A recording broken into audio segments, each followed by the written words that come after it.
আয়ারল্যান্ডের বিপক্ষে সিলেট টেস্টটা যে বাংলাদেশ জিতছে সেটা তৃতীয় দিনই নিশ্চিত হয়ে গিয়েছিল।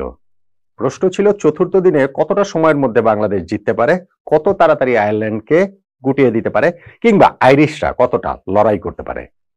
তা আয়ারল্যান্ড কিন্তু লড়াই করেছে, ভালোই লড়াই করেছে, যদিও ম্যাচের রেজাল্ট নিয়ে কিংবা ম্যাচটা চতুর্থ দিন থেকে পঞ্চম দিনে যাবে কিনা ওইটা নিয়ে সামান্যতম কোনো প্রশ্ন বা দ্বিধা বা কোনো সংশয়, নতুন কোনো অবস্থার উদ্রেক ঘটেনি।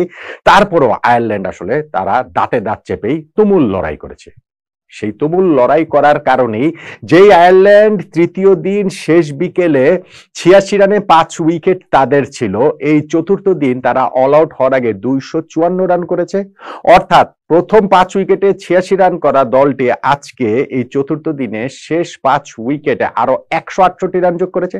7th উইকেট পার্টনারশিপে ৬৬ রান হয়েছে, 9th উইকেট পার্টনারশিপে ৫৪ রান হয়েছে, অ্যান্ড্রু ম্যাকব্রাইন তিনি ৫২ রান করেছেন।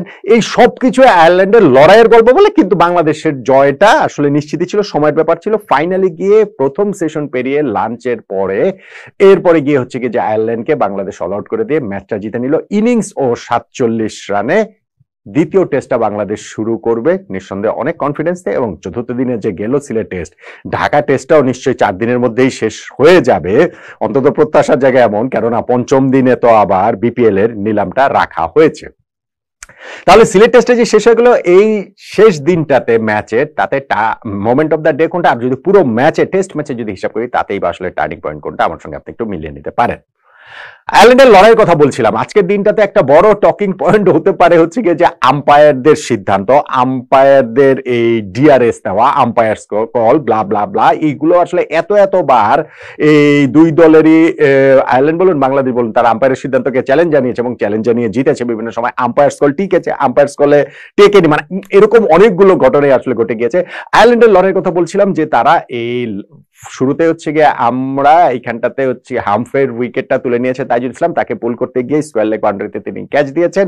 মনে হচ্ছিল যে না, তাড়াতাড়ি ওদেরকে আমরা গুটিয়ে দিতে পারবো, কিন্তু এরপরেই দুই অ্যান্ডি বালবের্নি এবং অ্যান্ডি ম্যাকব্রাইন তারা একটা ৬৬ রানের জুটি করেন, যেইখানটাতে ম্যাকব্রাইনকে পরপর ২ বলে মেহেদী হাসান মিরাজ আউট করে দিয়েছিলেন, মানে আম্পায়ার আউটের ঘোষণা দিয়েছিলেন আর কি। প্রথমবার দেখা গেল যে না, কোনোবারই আউট হয়নি, প্রথমবার দেখা গেল বলটা স্ট্যাম্পের উপর দিয়ে চলে যেত, যেটা এলবিডব্লিউ ছাড়া, আর পরের বার দেখা গেল সেটা ব্যাটের ইনসাইডে যে লেগে গেছিল, ফলে আম্পায়ার কল দুইবারে কোনোবারই টিকে নেই। আবার ধরেন অ্যান্ডি বালবের্নি, তার ক্ষেত্রে হয়েছিল যে তিনি একবার আম্পায়ার্স কলে বেঁচে গেলেন, মানে আম্পায়ার আউট দিলে আউট হয়ে যেতেন, আবার ফাইনালি গিয়ে যখন এই ৬৬ রানের জুটিটা ভাঙে সেটাও কিন্তু আম্পায়ার্স কলেই ভেঙেছে, যে এলবিডব্লিউ তিনি হয়েছেন সেটা আম্পায়ার্স কলে।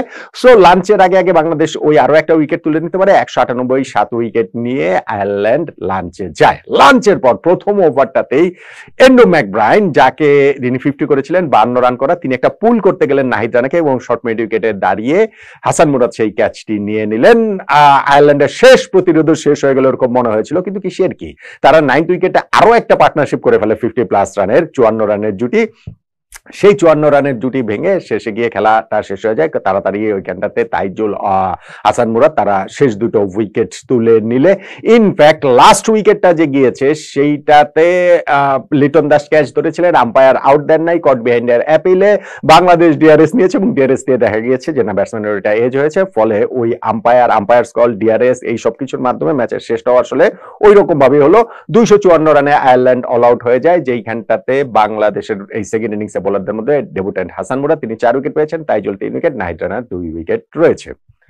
তাহলে এই যে যেই দিন ম্যাচটা আমরা জিতলাম, শুধুমাত্র যেটা অবধারিত বাংলাদেশ যে জিতবে সেইটাকে পিছিয়েছে আয়ারল্যান্ড, সেই লড়াইয়ের মাধ্যমে পিছিয়েছে, এই দিনটাতে মোমেন্ট অফ দ্য ডে কোনটাকে বলবেন? আম্পায়ারদের অনেকগুলো সিদ্ধান্ত, অনেকগুলো ডিআরএস এর বিষয় রয়েছে, কিন্তু আমার কাছে আমি আসলে মোমেন্ট অফ দ্য ডে ওইটা বলতে চাই যে নাহিদ রানার বলটাতে যেভাবে পুল করতে গিয়ে লাঞ্চে পর ফার্স্ট ওভারটাতে আউট হয়ে গেলেন, সেইখানটাতে অ্যান্ডি ম্যাকব্রাইন, ওইটাই আমার কাছে মোমেন্ট অফ দ্য ডে। আম্পায়ারদের যে কোনো একটা সিদ্ধান্তের কথা বলতে পারেন। আর পুরো ম্যাচের টার্নিং পয়েন্ট যদি বলেন, তাহলে আয়ারল্যান্ডকে প্রথম দিনই আমরা যে ৫-৫টা ক্যাচ ফেলা সত্ত্বেও দ্বিতীয় দিন সকালবেলায় শেষ ২টো উইকেট নিয়ে অল আউট করে দেওয়ার পর ১৬৮ রানে যে আমরা ওপেনিং জুটিটা করে তুললাম, ওদেরকে ২৮৬ রানে অল আউট করে দেওয়ার পর ওই সাদবান ইসলাম এবং মাহমুদুল হাসান জয়ের ওপেনিং পার্টনারশিপটা পুরো ম্যাচের আমার কাছে টার্নিং পয়েন্ট। তো আপনার কাছে এই টার্নিং পয়েন্ট এবং মোমেন্ট অফ দ্য ডে সঙ্গে আপনি কতটা একমত জানাতে পারেন।